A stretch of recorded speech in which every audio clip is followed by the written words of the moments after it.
तपाईले स्याउ देख्नु भएको छ? देख्नु भएको छ नि कति राम्रो छ यो साइडमा।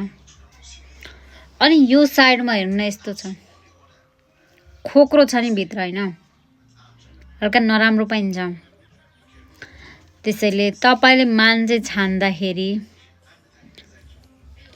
त्यसको राम्रो साइड मात्र नहेर्नु के, त्यसको भित्र साइड पनि हेर्नु के। त्यसले त आफ्नो राम्रो साइड मात्र देखेर हुन्छ के जहिले पनि, त्यो नराम्रो साइडहरु त भित्र लुकाइरा हुन्छ नि त हैन। त्यसैले तपाई मान्छे छान्दाखेरि चाहिँ मान्छे देख्दाखेरि राम्रो छ यताउता भनेर नहेर्नुस् है त। बाहिर राम्रो साइड देखेर तपाईले भोलि त्यससँग अब जे पनि हुन सक्छ, साथी बनाउनु होला, जीवन साथी बनाउनु होला, या बोयफ्रेन्ड बनाउनु होला, या त गर्लफ्रेन्ड बनाउनु होला हैन। अनि भोलि त्यसको भित्री नराम्रो साइड देखेर पछि नराम्रो भयो भने पछि रिग्रेट हुन्छ नि हैन।